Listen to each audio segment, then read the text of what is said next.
Bismillahirrahmanirrahim. Alhamdulillahirabbil alamin wassalatu wassalamu ala asyrafil anbiya'i wal mursalin wa ala alihi wa sahbihi ajma'in. Wa la hawla wa la quwwata illa billahil aliyyil azim. Allahumma la sahla illa ma ja'altahu sahla wa anta taj'alul hazana idza syi'ta sahla. Amma ba'd. Pertama kali saya ucapkan ribuan terima kasih kerana menjemput saya untuk berkongsi sedikit ilmu lah pada malam ini. Dan seperti mana yang saya maklum, kita akan mula untuk berkongsi atau mempelajari satu daripada cabang ilmu, iaitu ilmu mantik. Sebelum saya mulakan pada malam ini,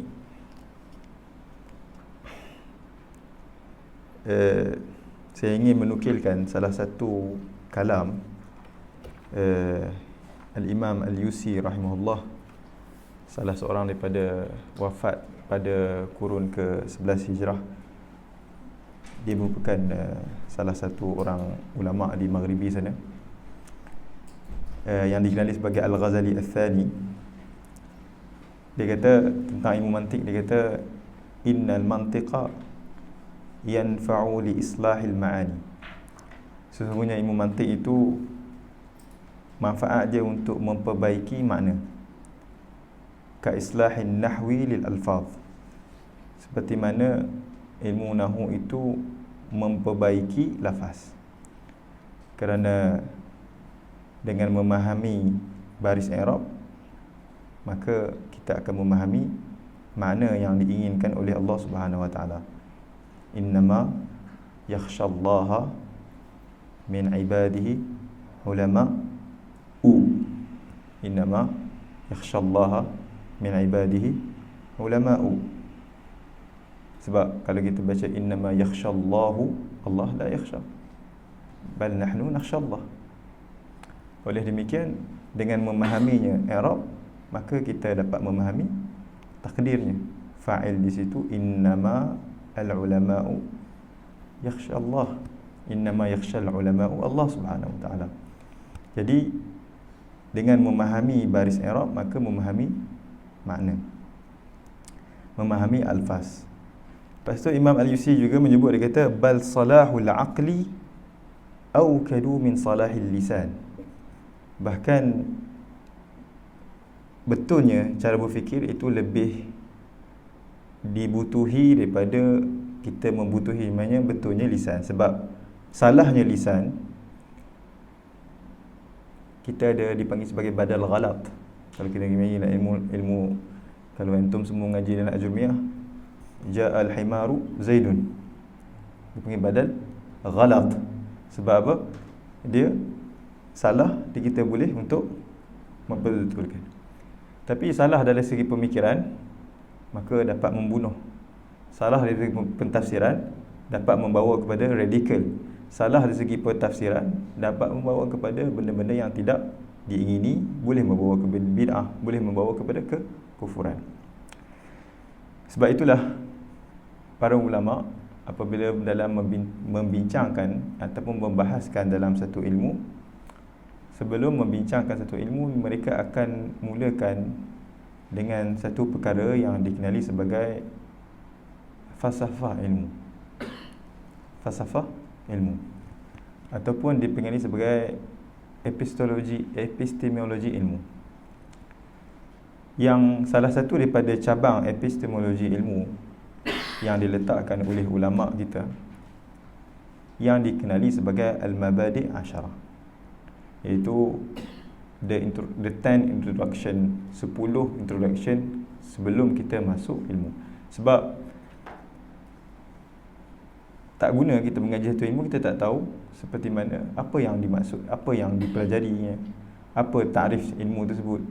Bukanlah kita mengaji satu ilmu tu seperti mana kita tengok orang mengaji, kita pun nak mengaji.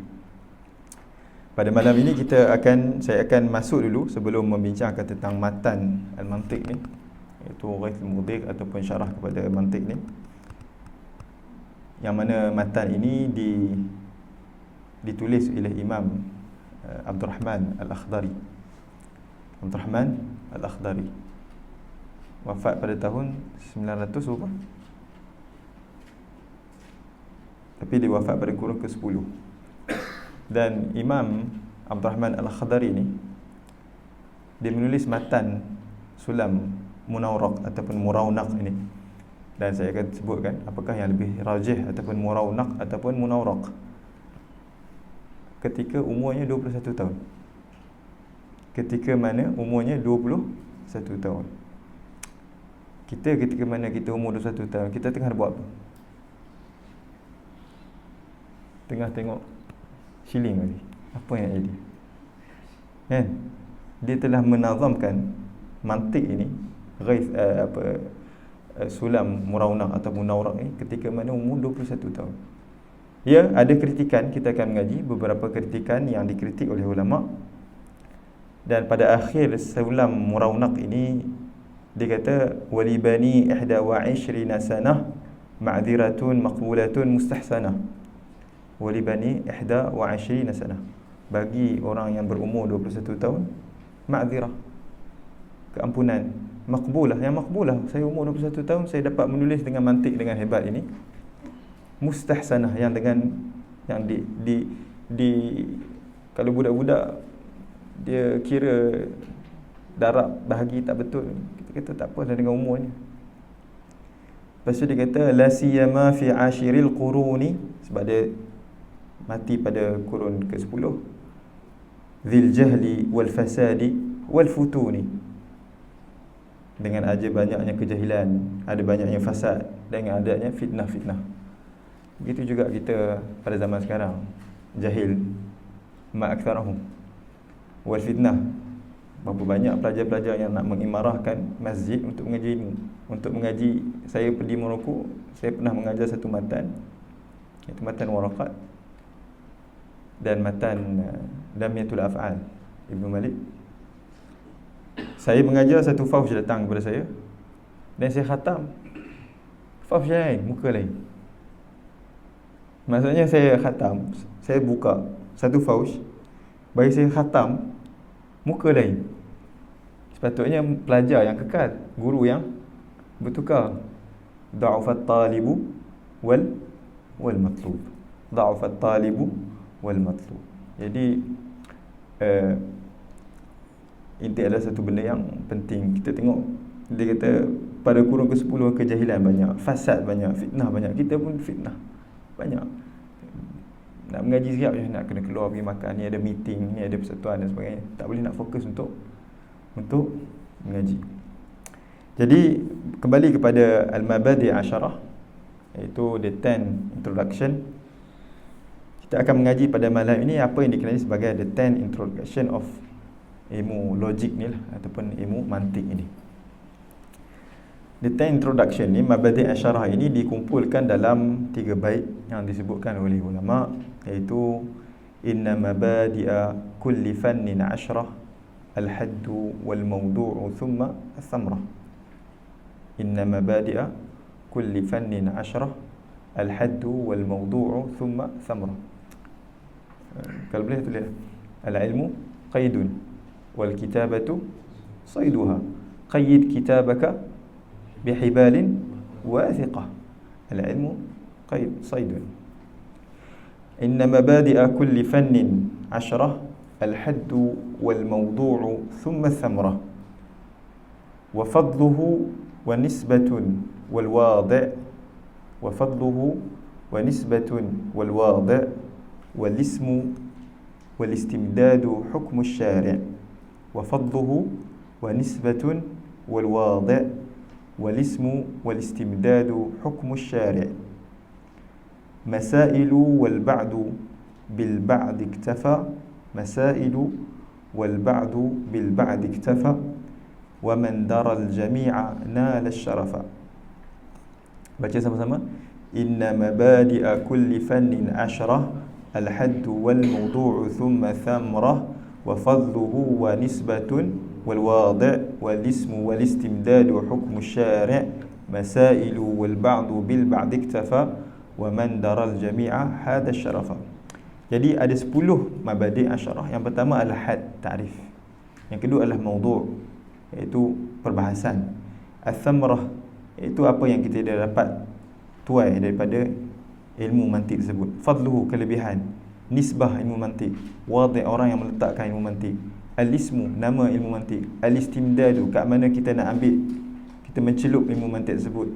Hukum syari', hukum dalam mengaji ilmu mantik. Masailu, perbahasan-perbahasan ilmu mantik. Wal ba'du bil ba'di iktafa. Baik, sudah sempurna 10.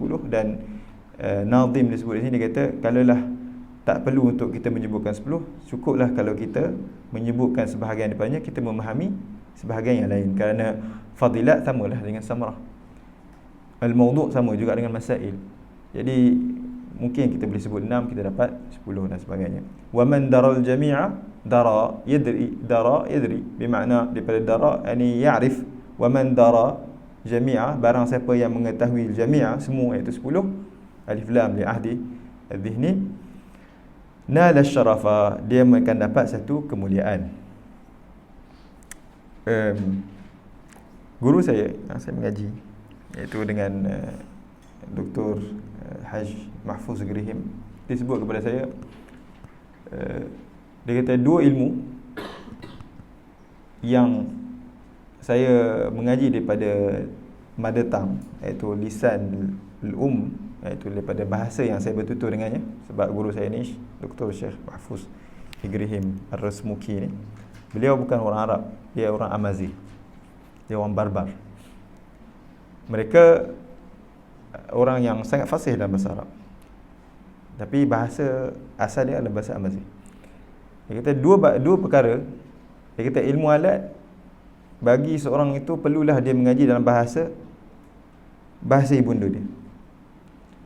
Bukan tak boleh mengaji dalam bahasa Arab, maksudnya untuk perkara yang basic dia mengaji dengan bahasa ibunda, sebab guru yang mengajar dalam bahasa dia, dia akan hamilul wi'a'il lughah, untuk menyampaikan kepada makna. Lepas tu dalam bab mutawassit ataupun mutawwalat, dia boleh untuk mengaji dalam bahasa yang ditulis dalam ilmu tersebut. Dia kata saya mendapat banyak faedah apabila saya mengaji ilmu nahwu dalam bahasa Amazigh. Begitu juga dengan mengaji ilmu mantik dalam bahasa Amazigh. Dan dia mengaji kepada ayah kepada guru yang saya tulis ni, iaitu Haj Abdullah, iaitu ayah dia nama Haj Ibrahim Rais, Syekhul Jamaah. Al-haddu, ta'rif kepada al-mantik. Ta'rif kepada al-mantik, sebelum saya masuk kepada mabadi' asyarah ini, ada setengah daripada ulama ihtimam dia untuk menerangkan pada setiap pelajar bahawa setiap ilmu itu ada padanya mabadi' asyarah.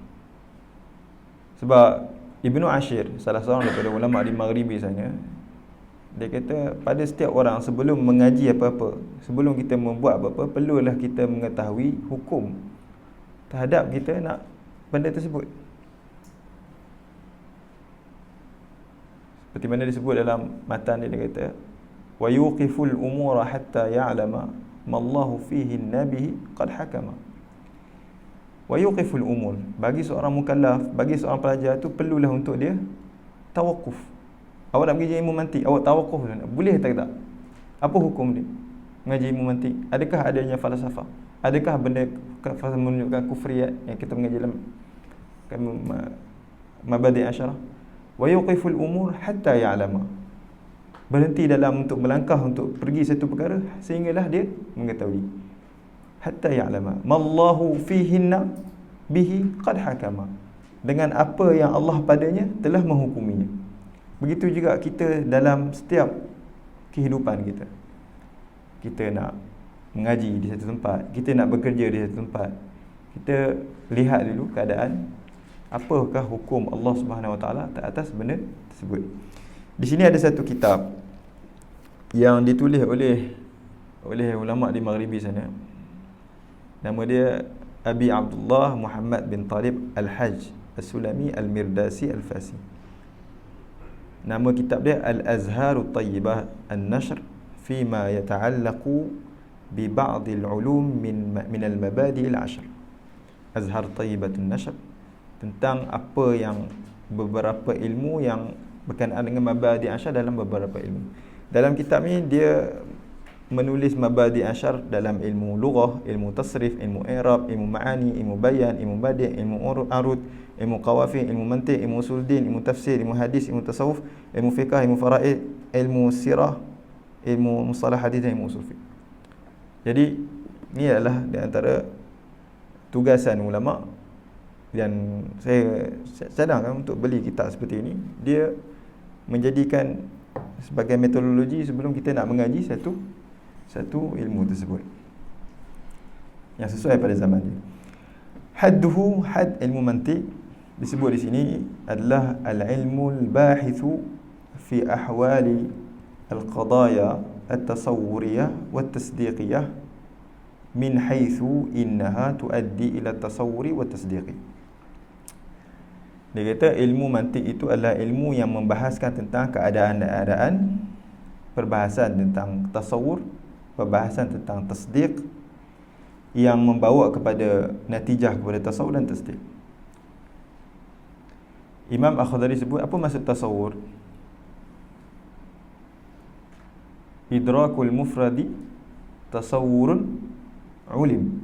Idrakul mufradi tasawurun ulim dalam matan Al-Akhdari. Mengidrak, memahami makna mufrad itu dipanggil perbahasan tentang tasawur. Dalam ilmu mantiq dia ada dua perbahasan yang penting. Yang pertama perbahasan tentang mufrad, lafaz mufrad. Lafaz contohnya lafaz al-insan. Kita nak tasawur apakah insan tersebut, itu adalah perbahasan tentang tasawur. Kerana perbahasan tasawur ini akan dibahaskan nanti dengan perbahasan dipanggil kulliyatul khams, yang ada padanya tarif, maknanya tarif, ada padanya al-jins wal fasl, al-khassah dan al-am, al-khas dan pelbagainya. Sebab itu dipanggil sebagai tasawur, untuk kita nak mengetahui satu perkara. Kerana dalam kaedah mantik disebutkan al-hukmu 'ala syai' far'un an tasawwurihi. Sebelum kita nak memberi hukum kepada satu perkara, kita kena tasawur dahulu. Apa itu Maulid Nabawi SAW? Bid'ah. Tak boleh. Al-hukmu 'ala syai' far'un an tasawwuri. Awak telah membagi hukum. Apa itu Maulid Nabi SAW? Adalah bid'ah hasanah? Tak. Itu bukan. Sebelum kita memberi hukum, kita perlu untuk tasawur dahulu, mendatangkan tarif. Kerana tarif itu ada padanya jins, nanti akan dikeluarkan pada jins itu adalah fasl. Setiap perkara boleh ditarifkan, sama ada tarif bil had dengan tarif bil ar-rasm yang akan didatangkan dalam pengajian nanti. Dan Allah Subhanahu Wa Taala tidak boleh ditarifkan. Allah Subhanahu Wa Taala tidak boleh ditarifkan sebab Allah bukan benda yang yutasawwur. Zat Allah Subhanahu Wa Taala bukan benda yang boleh yutasawwur. La ya'rifu kunahu illa hu. Sebab itulah apabila kita mengaji dengan ilmu mantiq, ilmu akidah nanti, perbahasan yang dibahaskan ta'rifat itu hanya ta'rifu bir rasm ataupun ta'rif untuk mentakrib wasfi, untuk menyifatkan sifat Allah Subhanahu Wa Taala. Dan perbahasan yang kedua dalam ilmu mantiq adalah perbahasan tentang at-tasdiq. Bila kita kata Muhammadun, apa tasdiqnya? Kita kata qaimun. Muhammadun mujtahidun. Sebelum kita nak memahami hubungan di antara mubtada' dan khabar tersebut, ataupun hubungan apabila dalam bahasa Arab, apabila hubungan dengan musnad ilaih dengan musnad tersebut, hubungan dengan maudhu' dan mahmul tersebut, hubungan dengan muqaddam dan tali tersebut, apabila ilmu mantiq, hubungan maudhu', mahmul, muqaddam, tali, mubtada' khabar, musnad ilaih dengan musnad, itu ar-rabtu yang mengikat dua benda itu adalah qadaya, dipanggil qadaya tasdiqiyah. Qadaya tasdiqiyah. Sebelum untuk mentasdiqkan benda tersebut, Muhammadun, contohnya Muhammadun qaimun. Contohnya awak nama apa? Ammar. Kita Ammar jalisun. Bila kita Ammar jalisun, awak kena tasawur dulu Ammar. Siapakah Ammar? Sebab Ammar Ammarun, kita Ammar adalah seorang pelajar, dia ada hai'ah dia sekian-sekian, macam mana, barulah kita boleh kata dia jalis. Baru kita tasawur apa maksud Ammar, tasawur apa maksud jalis, barulah kita rabt di antara dua perkara tersebut. Sebab itulah ilmu mantik itu ilmu yang membahaskan tentang dua perkara ini. Dua perbahasan ini yang akan berakhir dengan qadiyah al-qiyasiyah, kerana itulah dia kena qadiyah al-istidlaliyah di dalam ilmu mantik. Tapi lil asaf syadid, kerana buku saya ni dijadikan sebagai satu rujukan juga, nanti buku akan dipublishkan di Uniza. Ada orang yang berkecimpung dengan ilmu mantik di Uniza, dia kata saya ada seorang macam apa, Abdul Rahman Akhdari kata dzil jahli wal fasadi wal futun la siyama fi al-ashir al-qurun, kita la siyama fi 4 qurun 20 ni.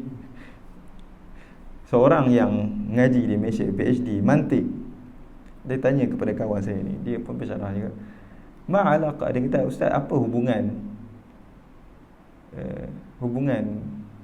sungai dengan terbit matahari? Dia tak boleh beza nahar dengan nahrun. Kullama tala'atis syams, kullama idza tala'atis syams fan-naharu mawjudun, idza tala'atis syams fan-naharu mawjudun. Ini qadiyah mantiqiyah yang nanti akan bahas nanti. Dia kata apa hubungan itu sungai dengan matahari terbit? Ini PhD dalam mantik. Jadi ilmu mantik ini adalah ilmu yang memproseskan akal, memproseskan hujah, yang saya akan sebutkan nanti. Sebab tu seperti mana disebutkan oleh Imam Al-Yusi, dia kata salahul aqli awkalu min salahil lisan. Dengan berfikir yang elok, kita dapat memproseskan benda tu dengan elok. Bahkan ada beberapa pengajar-pengajar di sekolah sekarang, dia kata kepada kawan saya yang jadi penggubal peperiksaan, dia kata, kenapa kita nak masukkan perbahasan qiyas dan qadaya? Cukup je lah, tak payah nak mengaji ilmu mantik, mengaji bahasan tasawurat cukup lah, bab takrif.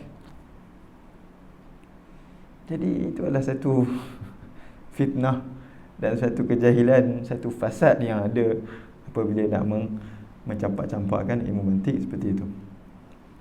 Seterusnya al-mawdu' adalah ma'lumatun tasawwuriyah wa tasdiqiyah min haythu innaha tusilu ila al-majhuli min at-tasawwur aw at-tasdiq, li'annahu yubhathu fil mantiqi an ahwali at-tasawwur min kaunihi haddan aw rasman fayusilu ila at-tasawwur. Begitu juga perbahasan perbahasan yang dibahaskan ilmu mantik adalah untuk kita menyampaikan apa yang kita tidak tahu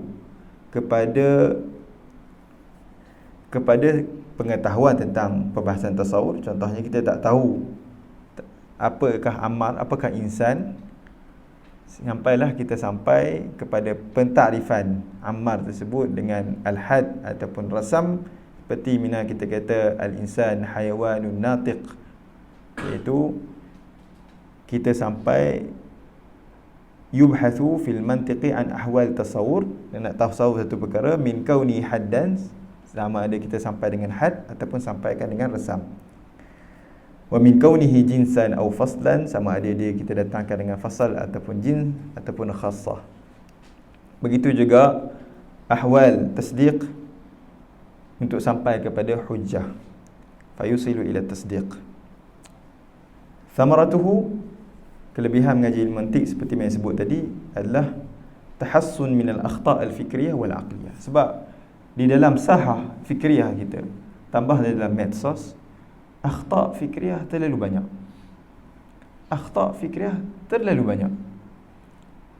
Sampai kita tak tahu nak mengatakan bahawa apakah benda itu hal betul ataupun tidak. Itu seperti yang betul lah Nabi SAW sebut pada akhir zaman, fayasbihul halimu hairan. Pada akhir zaman ni orang yang halim, tuan elok tu jadi hair. Dan ada hadis yang lain menunjukkan maksudnya bahawa orang mukmin asbaha mu'minan fa yumsi munafiqan atau kafiran. Disebabkan maklumat tu terlalu banyak sampai kita tidak dapat untuk mengenal pasti betul ataupun tidak, salah. Sebagai contoh, ilmu mantik adalah satu ilmu yang menganalisis hujjah. Sebab di dalam Al-Quran, saya masuk sikit lah, saya tak dalam Al-Quran ada binyah al-mantiqiyah itu wujud. Sebab itulah ulama mengeluarkan ilmu mantik itu sebagai satu material, satu instrumen untuk beristidlal. Kerana ijtihad yang diijtihad oleh ulama sekurun lama itu adalah ijtihad pada nas, mantuqan wa mafhuman. Sebab ijtihad pada nas itu akan ada juga dalam perbahasan tasawurat. Kita akan mengaji perbahasan perbahasan tentang tabayun. Tabayun ada tanaqud, ada akas, ada tadad. Kita ada perbahasan tentang taraduf. Nanti taraduf itu akan dibincangkan oleh ulama usul fiqh. Dan perbahasan tasawurat juga kita akan membahaskan tentang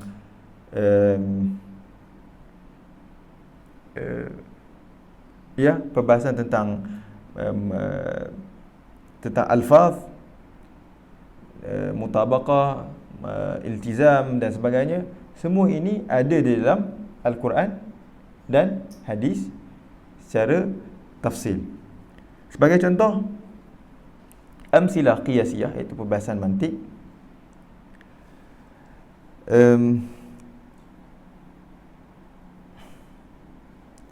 Namrud kata, Nabi Ibrahim kata, fa inna Allah ya'ti bisyamsi minal masyriq fa'ti biha minal maghrib. Kan Namrud dia kata aku Tuhan. Sebab apa dia boleh ana uhi wa umit. Ana uhi wa umit. Dia kata aku boleh menghidupkan dan membunuhkan. Cara dia buat macam mana? Saya baca tafsir. Macam mana Namrud dia bunuh? Dia kata ana uhi wa umit. Nabi Ibrahim kata Rabbi yuhyi wa yumit. Dia kata ana uhi wa umit. Dia datangkan seorang, dia kata daripada sayyaf dia, orang yang membunuh, yang ada pegang pedang, dia kata bunuh orang tu. Lepas tu dia potong kepala. Ana uhi wa umit. Itu dipanggil safsatah di dalam beristidlal. Dan Nabi Ibrahim kata Tuhan itu adalah, Nabi ini kata fa innallaha ya'ti bisyamsi minal masyriq fa'ti biha minal maghrib. Tuhan datang daripada menaikkan matahari daripada masyriq ke maghrib. Awak datang ke sebelah ini kalau awak Tuhan. Fa buhital ladzi kafar. Fa buhital ladzi kafar. Ini dipanggil safastai. Berhujah dalam berbentuk safastai. Di dalam perkara ini kita boleh mengeluarkan surah Al-Qiyasiyah dalam ayat ini, fa innallaha ya'ti bisyamsi minal masyriq fa'ti biha minal maghrib,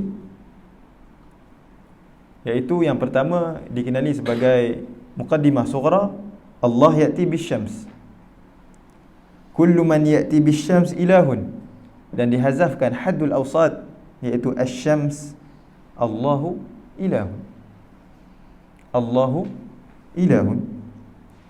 Begitu juga dalam ini adalah panggil qadiyah, dia panggil apa? Qiyas iqtirani. Qiyas kita akan mengaji nanti, dia panggil qiyas, ada qiyas iqtirani, dia ada qiyas syarti, dimulakan dengan adawatus syart, ataupun qiyas al-istithnai, dia ada adawatul lakin. Dan benda ni ada di dalam Al-Quran.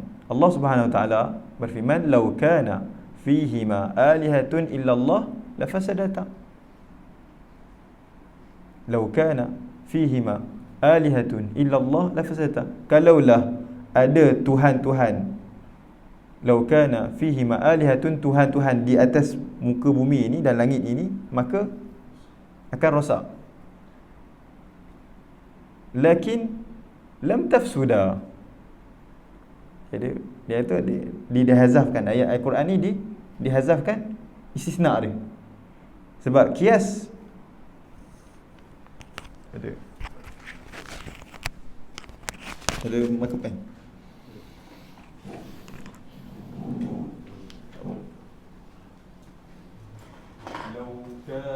Lau kan fihima alihatun illa Allah la fasadata. Ini dipanggil qiyasul khul. Dia ada salah satu bentuk qiyas asy-syarti. Lakin lam tafsuda. Fa ilahu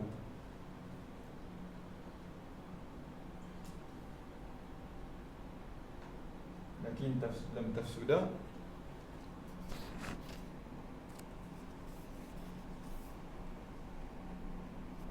Dan natijah dia adalah Allahu ilahu. Tapi dia dipanggil di sini ada tiga premis. Di sini dipanggil natijah, di sini dipanggil al-istisna.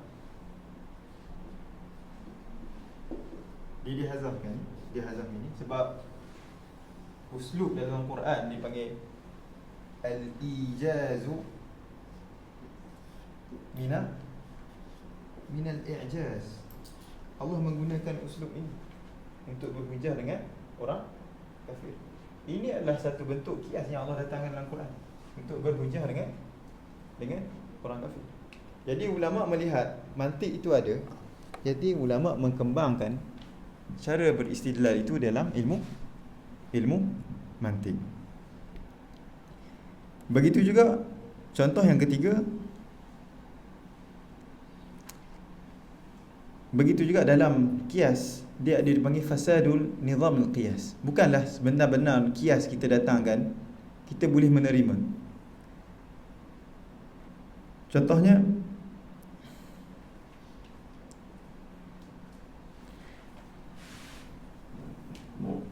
dia ada dalam satu dinamakan sebagai qiyas al-iqtirani. Ini panggil qiyas asy-syarti.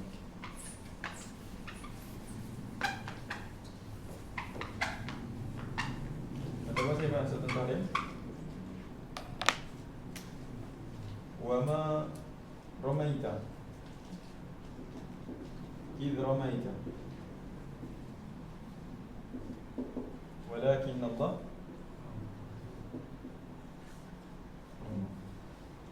Dalam ilmu mantik, dalam perbahasan tasawurat, kita ada perbahasan ditamai sebagai at-tanaqud. At-tanaqud dalam bahasa Arab, yang ini lebih paradoks kan? Paradoks. Contohnya kita kata tanaqud itu adalah dua perkara la yajtami'an wa la yumkin an yakhluwa ahaduhuma. Contoh dia kata al-hayat wal maut.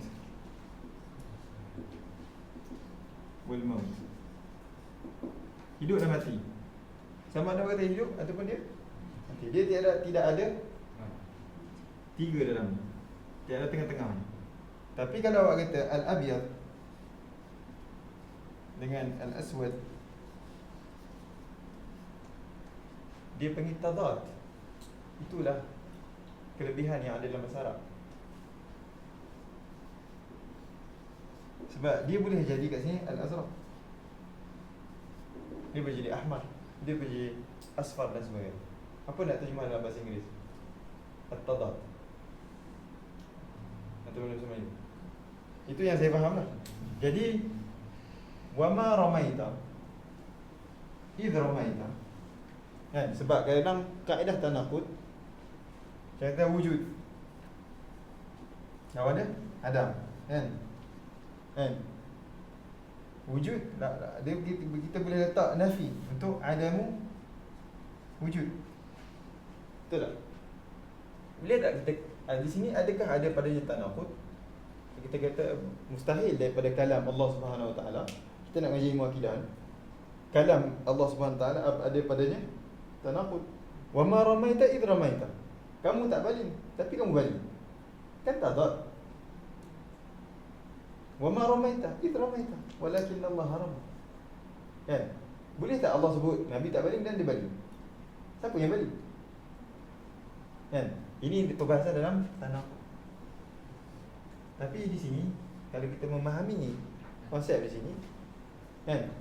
Dia bukan tadad di sini. Jihad dia berbeza. Jihad dia keadaan dia berbeza. Wa ma ramaita ikhtira' wa ma ramaita ikhtira'an idh ramaita tasabbuban. Wa ma ramaita, tidaklah Nabi SAW itu membunuh. Yang memberi kesan pada pembunuhan itu adalah Allah SWT. Idh ramaita tasabbub. Di sini tidak ada padanya tanaqud sebab jihad dia berbeza-beza. Sebab itulah saya kata ilmu mantik itu tugasnya untuk mengkaji dan memproses dalil, memproses argumentasi. Dengan ada ilmu mantik kita boleh melihat argumen dia betul ataupun tidak. Tapi dengan Al-Quran kita kena memahami dengan bahawa semua itu adalah benar. Tidak boleh mendatangkan ini adalah bentuk paradoks. Mungkin orang liberal dia boleh terjemah itu, kata Al-Quran daripada paradoks.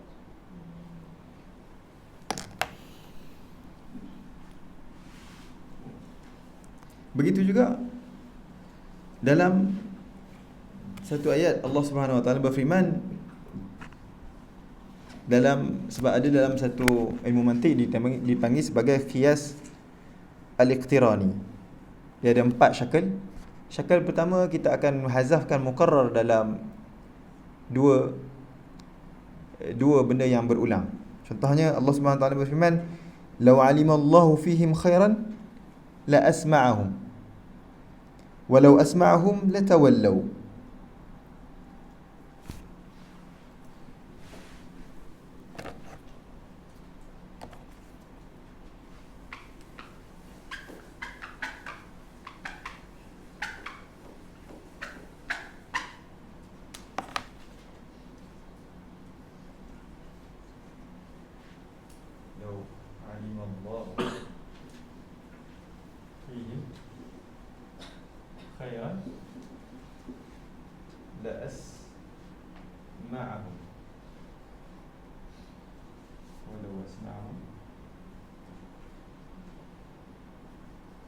Ini mukadimah yang pertama.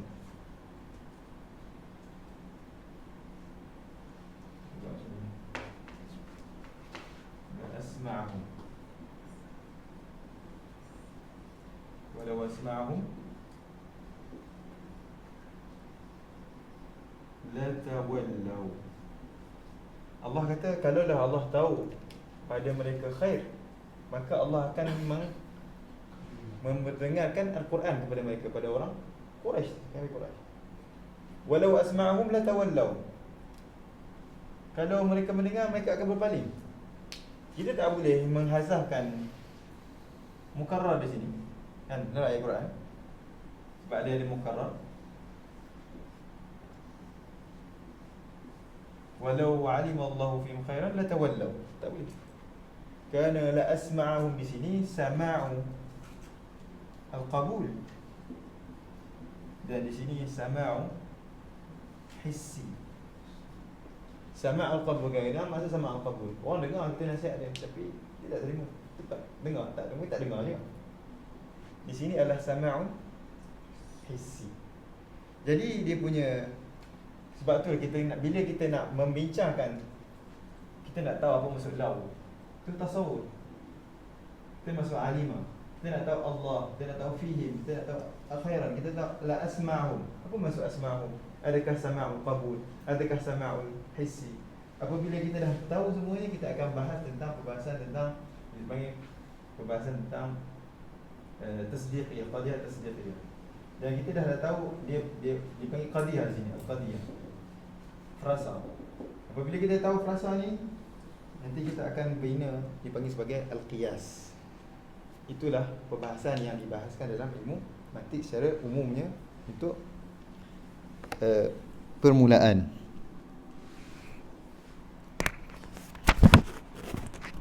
Begitu juga di dalam hadis Nabi SAW, saya sebut benda ni nak menunjukkan bahawa ini semua dibahaskan dalam perbahasan ilmu mantik. Dibahaskan di dalam ilmu mantik, dan nanti akan dibahaskan dalam matan ni juga. Adakah boleh kita nak mengaji ilmu mantik? Adakah mantik yang itu adalah orang katakan, adakah dia adalah falsafah ataupun dia adawatul falsafah? Adakah mantik itu falsafah itu sendiri? Bahkan ulama mengatakan yang paling rajih, mantik itu bukanlah falsafah. Mantik itu adalah instrumen. Dia adalah macam pelayar ataupun panah. Awak boleh buka aircon, awak boleh buka kereta, awak boleh buka telefon, awak boleh buka apa-apa yang benda yang awak nak buka. Sebab awak ada tools untuk membuka benda tersebut. Tapi tool dia dalam untuk pemahaman. Begitu juga nanti kita akan dalam perbahasan qadiyah, kita ada qadiyah dua jenis, qadiyah hamliyah dan qadiyah syartiyah. Qadiyah hamliyah, siapa yang pertama kali mengaji mantik? Angkat tangan. Jadi tak faham sikit, tapi saya pelan-pelan. Malam saya cuma nak bagi pendedahan bahawa apa yang kita mengaji dalam mantik ini bukan kita mengaji falsafah. Benda itu dah ditapis, benda itu sudah dijadikan seperti mana disebutkan Akhdari ini, sudah dia adalah membantu untuk kita memahami Al-Quran dan hadis itu sendiri. Begitu juga qadiyah itu ada dua jenis. Qadiyah al-hamliyah dan qadiyah syartiyah. Qadiyah hamliyah itu seperti mubtada khabar. Zaidun qa'iman. Muqaddam tali, ataupun apa dia panggil? Mamdhu' dan mahmud. Begitu juga qadiyah asy-syartiyah, sama ada kita kata Zaidun hadza imma abyad wa imma aswad. Di dalam satu hadis Nabi sallallahu alaihi wasallam, yang hadis sahih, Nabi sallallahu alaihi wasallam kata, innama mathalul jalisi as-salih wal jalisi su kahamilil miski wa nafikhil kir. Nabi mentashbihkan sahabat yang baik dan sahabat yang buruk seperti mana orang duduk dengan orang yang jual perfume, dan satu lagi orang tukang besi. Dan Nabi SAW bersabda lagi, dia kata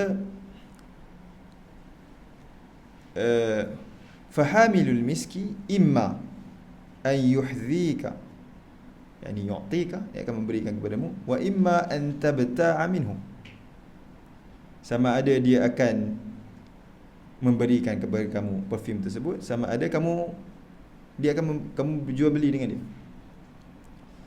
Di dalam satu perbahasan dalam qadiyah syartiyah, dia dipanggil qadiyah perbahasan mani'atul khulu. Mani'atul khulu. Apa maksud mani'atul khulu? Adalah an tatarakkaba, iaitu mani'atul khulu an tatarakkaba al-qadiyatu min syai'in wa 'ammu min aqidi. Seperti mana kita kata Zaidun imma an yakuna fil bahri aw la yaraq. Zaid itu sama ada dia dalam laut ataupun dia tidak tenggelam. Benda ini imma sama ada dia dalam laut ataupun dia tak tenggelam. Mani'atul khulu, dia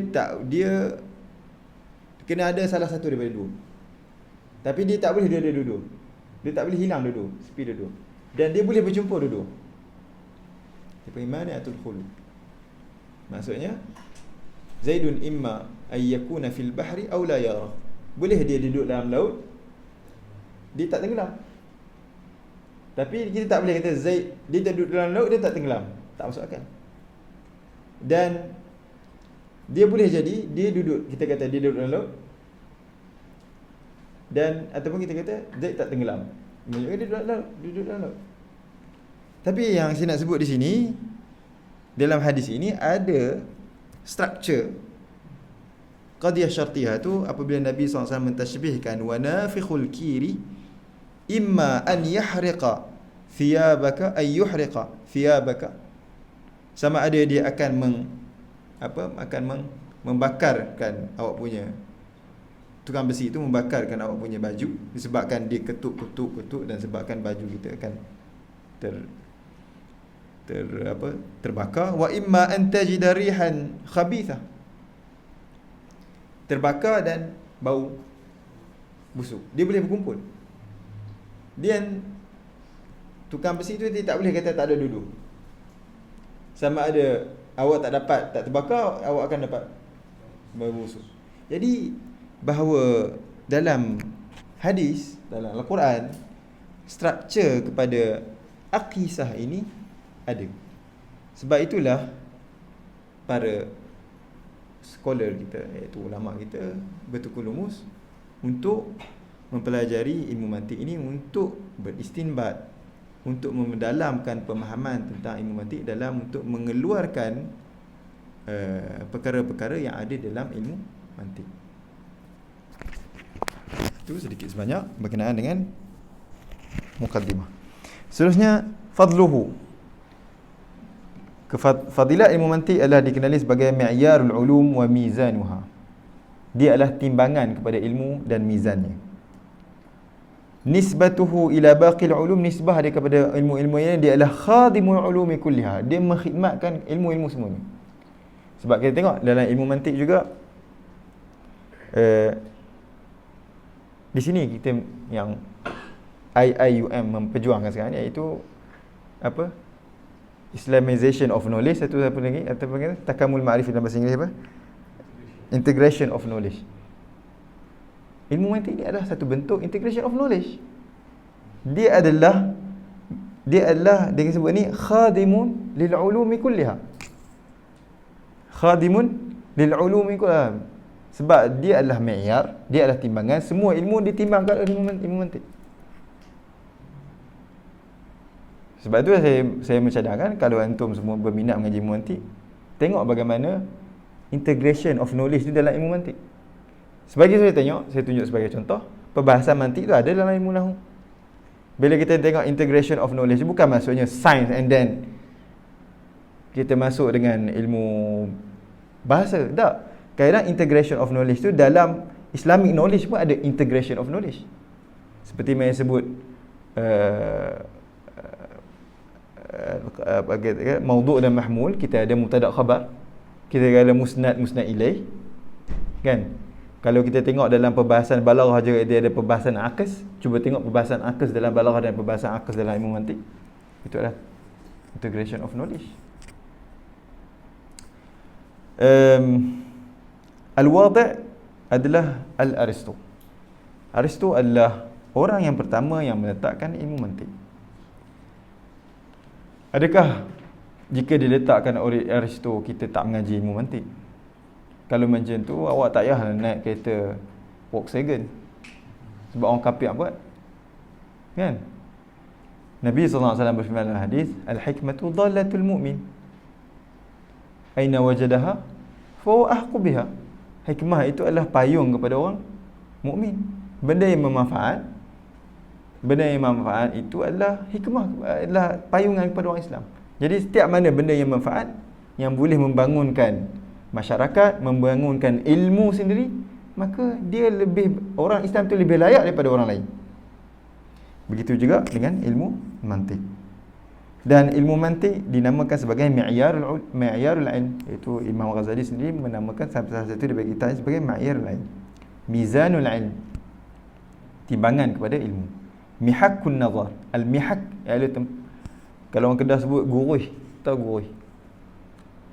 Kalau zaman sekarang tak kenal gurih. Apa gurih? Mancis. Dia ada kotak gurih kan? Kotak gurih panggil kotak mancis kan? Itu tempat geresan. Mantik itu tempat geresan kepada nazar. Sebab bila nak bagi ilmu tu menyala dengan garisan tersebut. Mihakun nazar dan miftahul ulum. Miftah kepada semua ulum.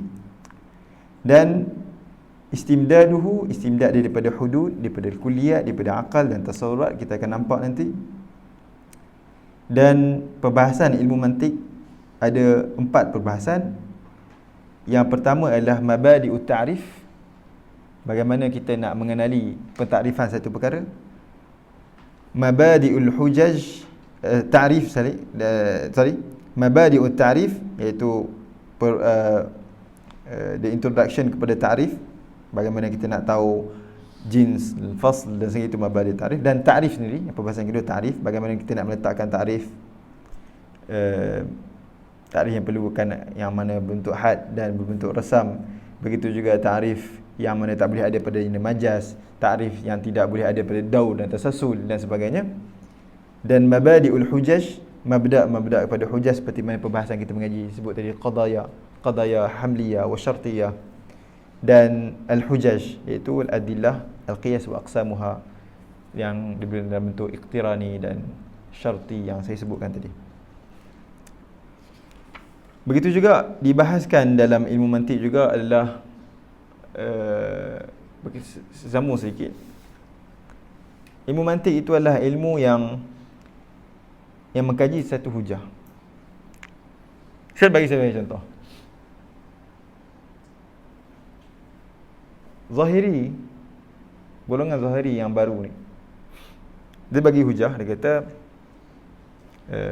Ahli Sunnah wal Jamaah ada juga golongan radikal. Sebab mereka membunuh.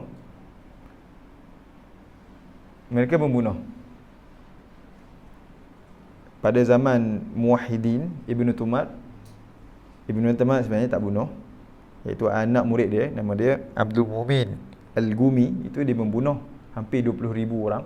Membunuh, dalam kitab tarikh ada. Satu, dia adalah radikal dalam Ahli Sunnah wal Jamaah. Asy'ariyah pun radikal. Golongan Zahiri jadid ni, judud ini, mereka membunuh juga ketika mereka mengambil Hijaz. Oleh demikian, di antara dua golongan ini ada padanya radikal. So kita kena menerima. Macam mana kita nak menganalisis statement ni? Seperti mana kita menganalisis statement tersebut? Jawapannya mudah saja. Jawapannya, kita bila nak menghukum al-hukmu 'ala syai' far'un 'an tasawwurihi, kita mengatakan bahawa kita tak melihat seorang itu pada perbuatannya, kita melihat kepada asas mazhab tersebut. Adakah mazhab Asy'ari mengatakan orang tersebut boleh dibunuh dengan mudah-mudah? Tak. Adakah mazhab Asy'ari mengiktibarkan orang tersebut sebagai ruwadul mazhab? Tak. Sedangkan mazhab Zahiri judud mengatakan apabila melakukan perkara ini syirik dan boleh untuk dibunuh. Asal mazhab mereka telah dibunuh. Nampak bagaimana hujah dipanggil di mughalatul iltibas. Mughalatatu al-iltibas. Di dalam kitab saya ni saya ada sebut satu jenis mughalatah pada hujung kitab. Ingin saya bacakan.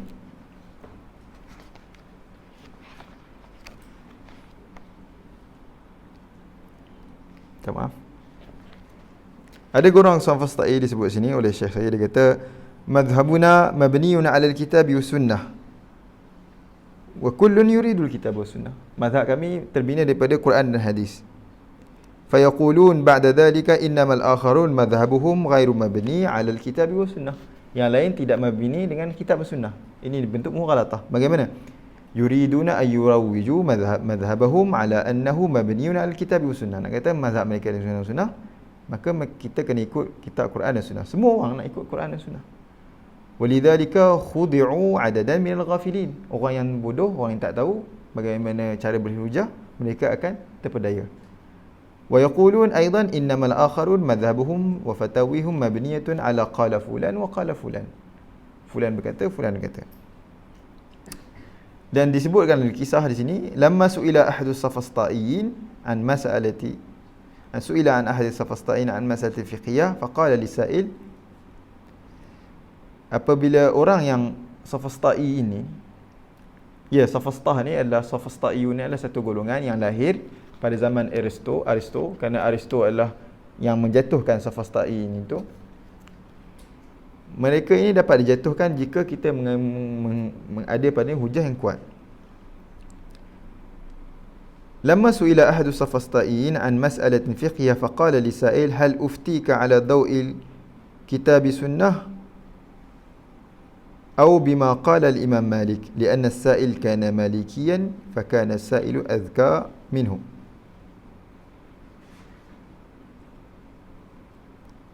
Dia cuba nak tanya, bila ditanya kepadanya, adakah saya nak memfatwakan kepada kamu dalam Quran dengan apa yang Quran ke apa yang disebut oleh Imam Malik.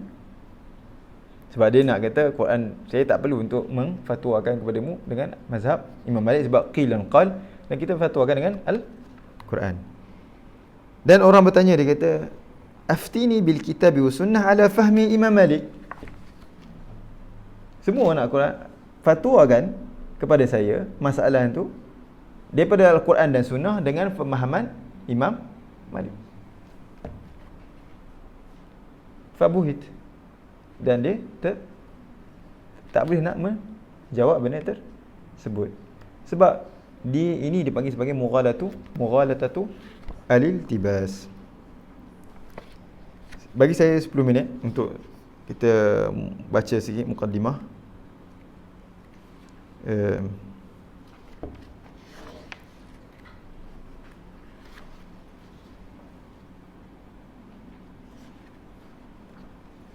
Mungkin boleh tolong baca. Wahada. Awak baca kuat sikit lah. Semua nanti boleh tengok itu. Bismillahirrahmanirrahim. وهذا حين نشرع في المقصود وبالله التوفيق فنقول التعريف بالناظم. الناظم هو أبو زيد عبد الرحمن بن محمد. Abu Zaid Abdul Rahman. Ini yang dipanggil Abu Zaid itu dipanggil kunyah. Kullu ma btudi'a bi abin wa ummin adalah abu kunyah. Sebab ada kunyah yang itiradi. Abdul Rahman kunyah dia Abu Zaid. Ahmad kunyah dia Abu Abbas. Ibrahim kunyah dia Abu Ishaq. Muhammad kunyah dia Abu Abdullah. Umar kunyah dia Abu Hafs. Apa lagi? Itu kunyah-kunyah yang di muttarid. Kadang-kadang kunyah ini juga diambil dengan sempena nama anak pertama. Contoh anak saya nama Ahmad, anak Abu Ahmad. Ataupun saya tak nak ambil kunyah saya sebagai Ahmad, saya namakan saya Abu Al-Fadl contohnya. Abu Al-Fadl.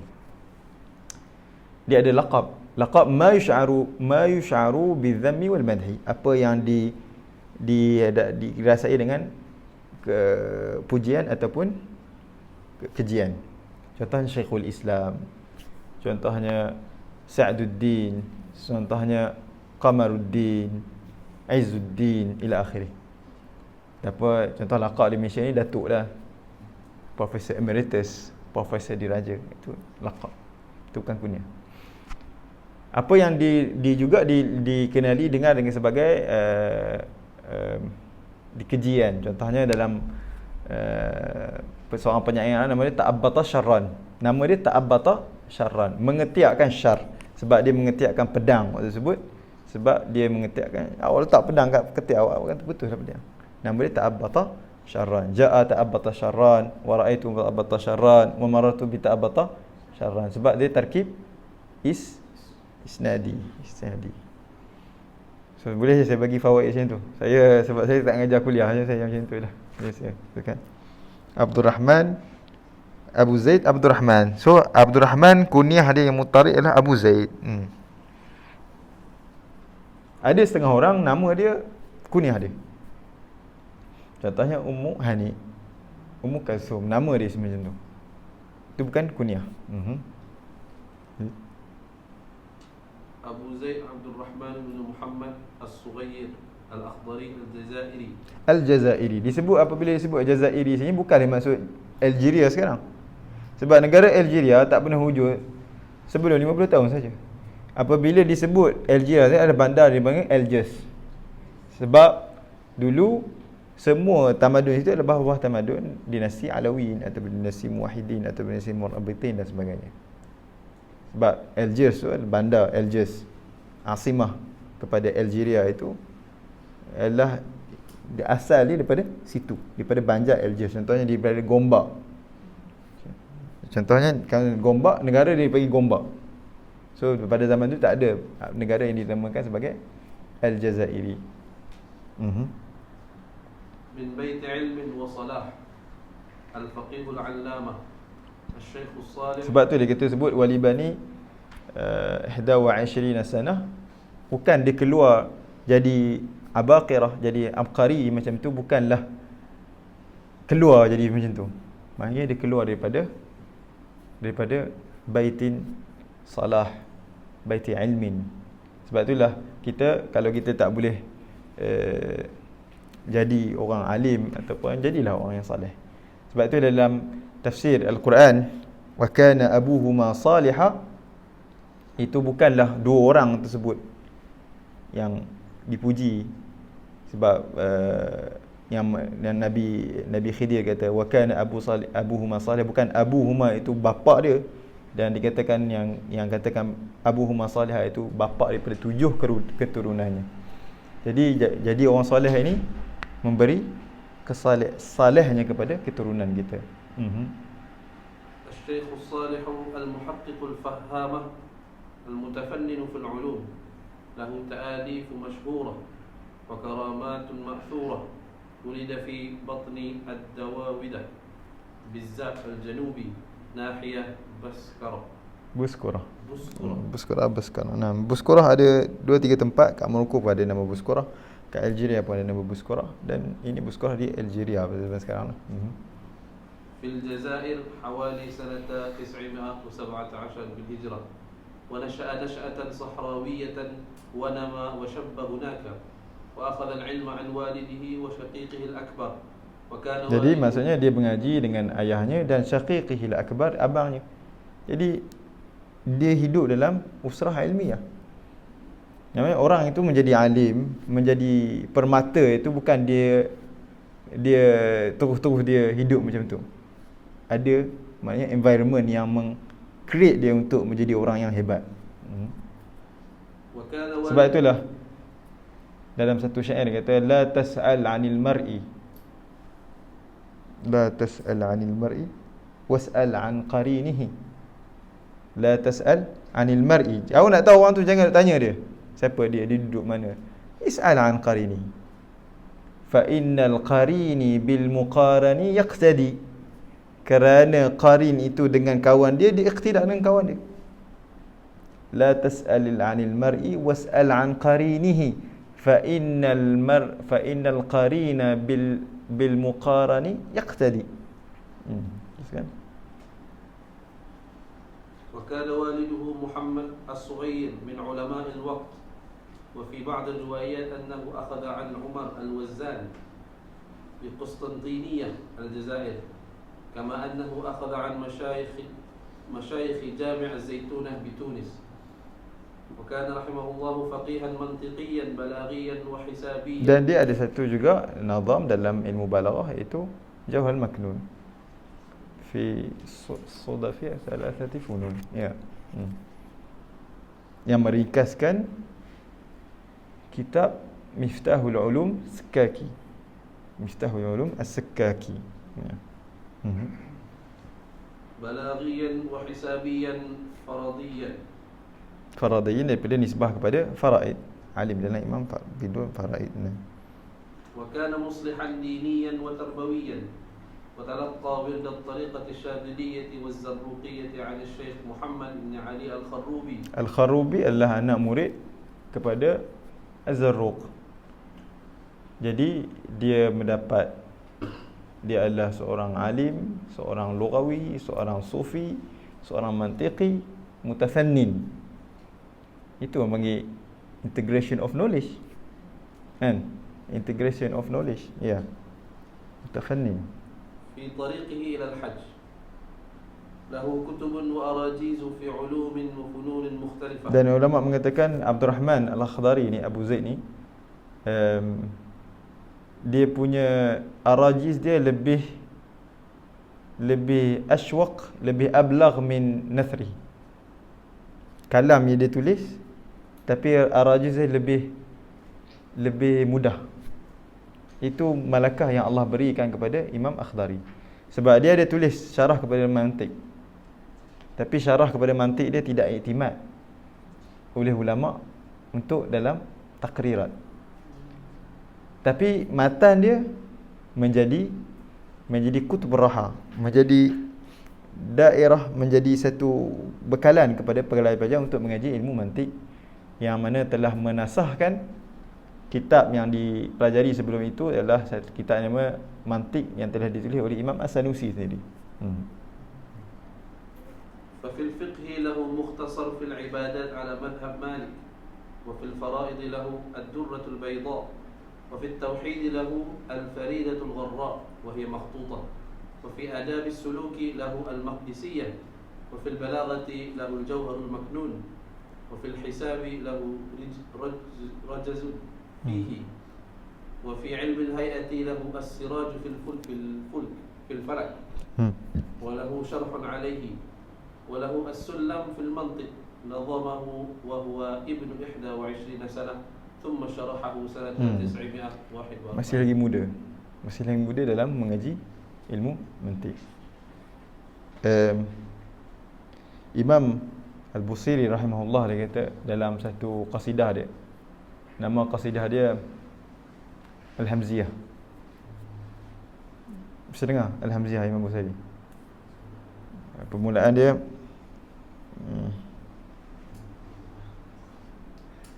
Kaifa tarqa.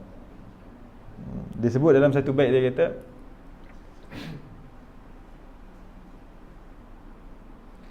fawara sa'irin fahuwa amami subulun wa'ratun wal ardu ara'u kuntu fi naumati syababi famastayqadtu illa walimmati syamta'u.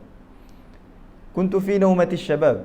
Dia kata aku ni waktu usia muda aku banyak menulis syair, dan syair aku untuk puji-puji kepada gubernur-gubernur untuk dapatkan duit, dan aku tak tahu bahawa sebenar-benar pujian itu adalah pujian kepada Nabi sallallahu alaihi wasallam. Dengan pujian itu aku dapat syafaat Nabi sallallahu alaihi wasallam. Sebab tu dia kata kuntu fi naumati syabab famastayqadtu. Bukan dia tak bangun, maksudnya naum tu ini bukan maknanya naum tidur, iaitu naum dalam alpa. Kuntu fi naumati syabab famastayqadtu. Aku tak bangun. Famastayqadtu illa walimmati syamta'u. Apabila aku bangun, dahiyah aku sudah putih, sudah lama. Fawara sa'irin, aku di belakang orang yang sa'irin al-muridin, yang dalam suruk Allah Subhanahu wa taala. Fahuwa amami, mereka di hadapan aku. Subulun wa'ratun wal ardu ara'u. Subulun wa'rah, jalan payah untuk aku nak memecahkan nafsu aku. Wal ardu ara'u, dan muka bumi itu susah. Jadi nampak bagaimana ulama-ulama itu berijtihad. Umur 21 tahun sudah menjadi alim dan boleh menulis matan seperti ini. Teruskan. Wa kutubuhu rahimahullahu ta'ala dallatun ala musyarakatihi wa tafannunihi fil ulum, wa kadhalika ala tabahhurihi fiha wa qudratihi ala taqrib tilka al-ulum ala afham al-mubtadi'in. Wa qad ta'arrada li dhikrihi al-Sheikh Abu Salim Al-Ayyashi Al-Maghribi. Syekh Abu Salim Al-Ayyashi Al-Maghribi, dia ada satu kitab ni, nama dia panggil sebagai Ma'ul Mawaid.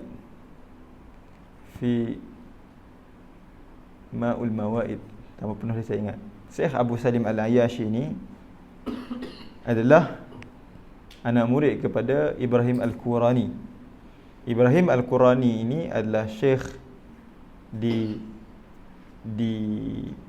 Mekah sana, yang merupakan guru kepada Al-Fansuri. Jadi Abu Salim Al-Ayyashi ini dia merupakan rakan seperguruan dengan ulama Melayu kita, Al-Fansuri. Tempat Sengkili kan, Hamzah Sengkili. Teruskan.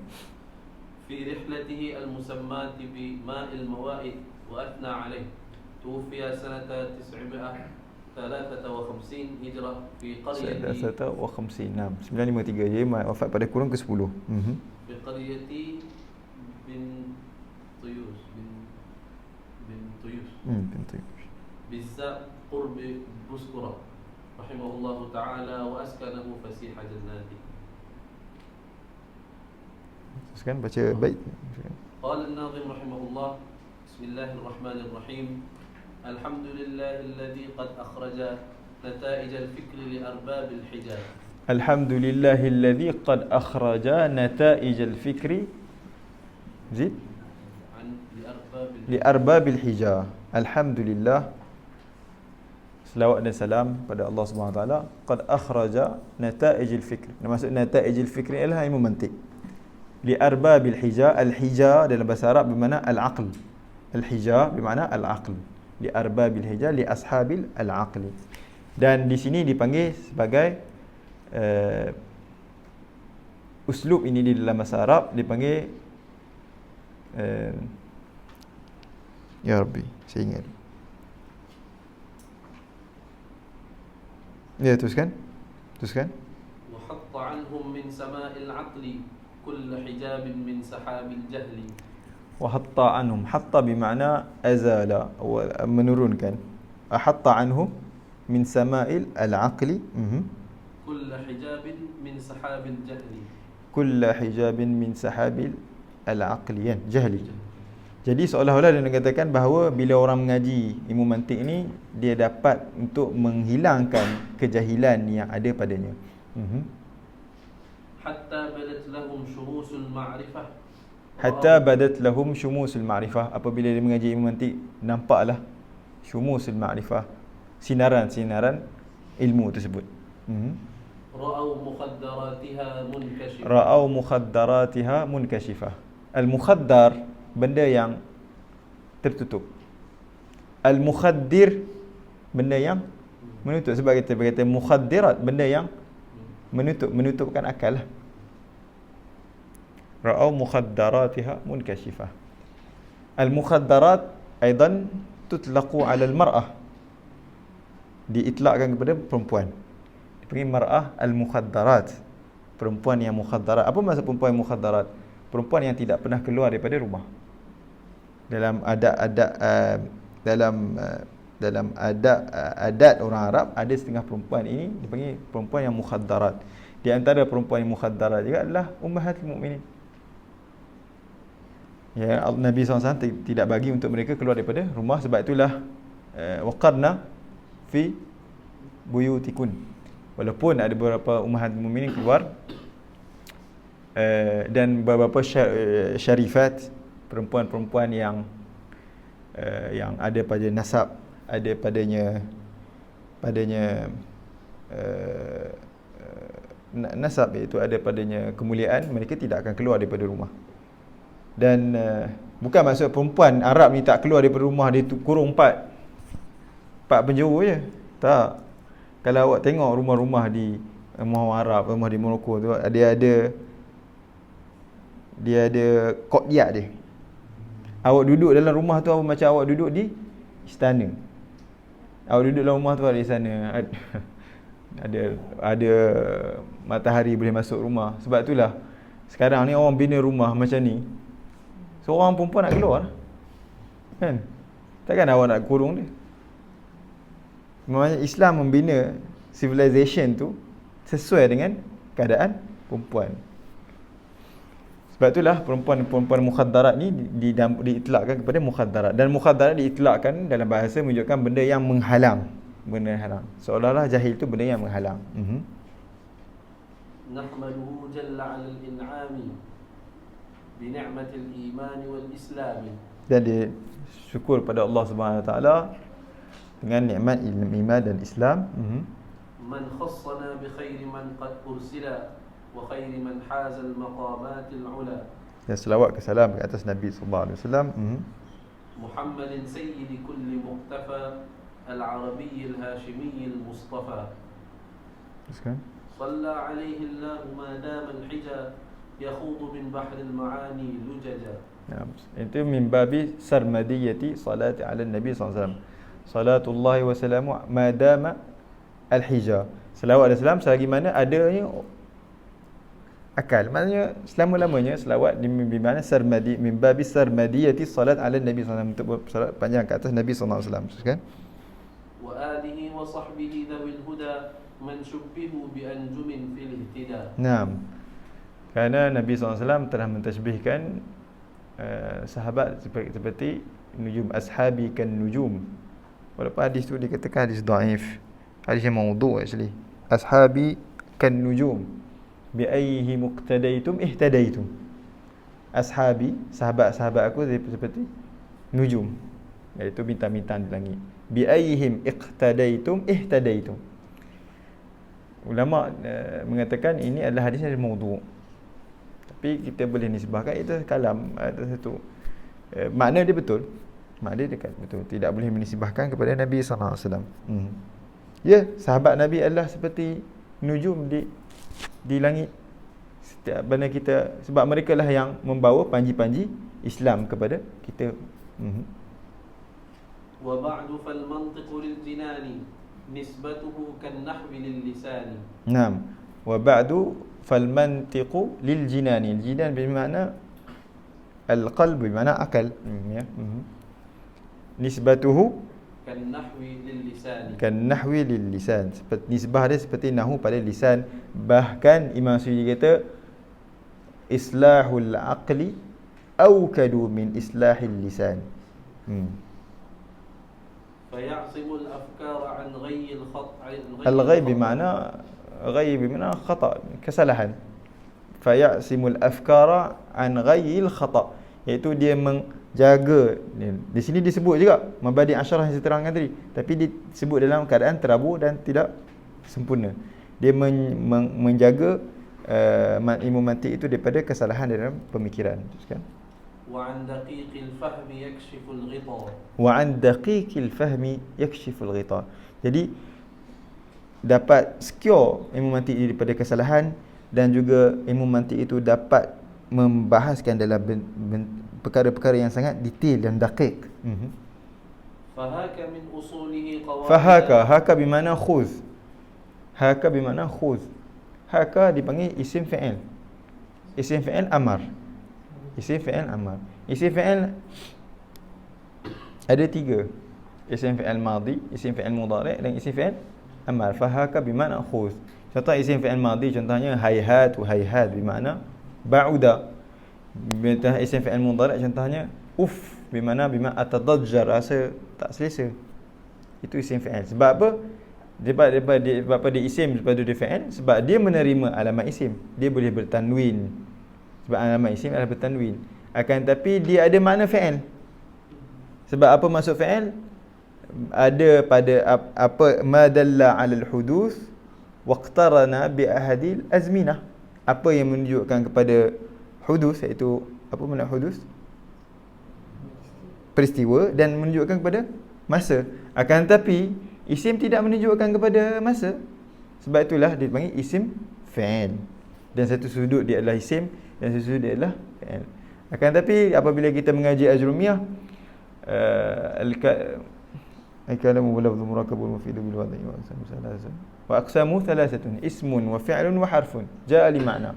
Ada Ibnu Hisham dalam Qatrun Nada dia kata ada 4 ismun wa fi'lun wa harfun wa asma'ul af'al. Tapi benda ini tidak disepakati oleh ulama. Tajma'u min fununihi fawaida. Tajma'u min fununihi fawaida, iaitu matan ini mengumpulkan daripada funun ilmu mantik fawaid yang banyak. Sammaituhu bis-sullamil munawwaqi. Sammaituhu bis-sullami munawwaqi, iaitu seolah-olah sulam adalah tangga.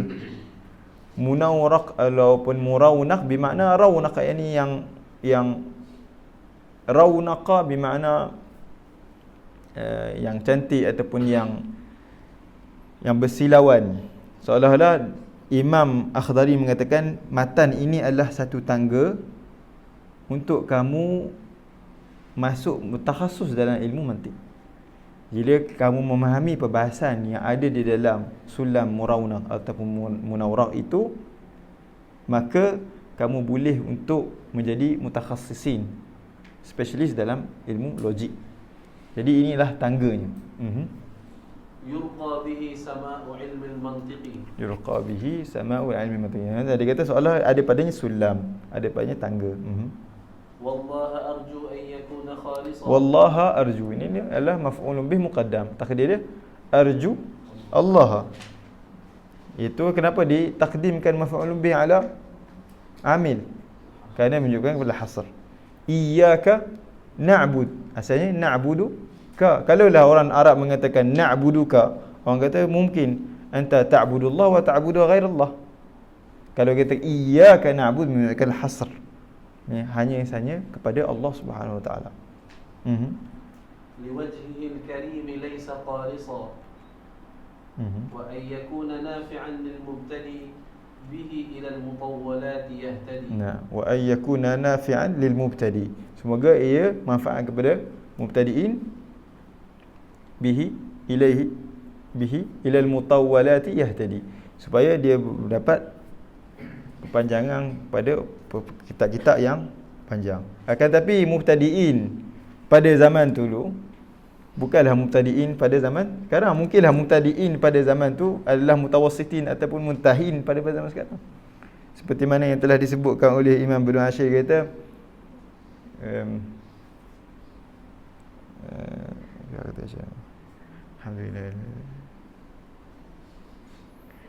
alhamdulillahilladzi 'alama min nabiy fi nazmi abiyatin lil ummi tufid. Alhamdulillahilladzi 'allamana mimma bihi min al-'ulum kallafana wa ba'du fal'aunu minallahil majid wa ba'du fal'aunu minallahil majid fi nazmi abiyatin lil ummi tufid. Saya menazamkan, itu satu matan dalam fiqh Maliki ni, wa ba'du fal'aunu minallahil majid, minta Tuhan daripada Allah Subhanahu wa taala, fi nazmi abiyatin, untuk menazamkan beberapa abiyat, lil ummi tufid, untuk orang ummi. Padahal nak mengaji Ibn Ashir ni susah.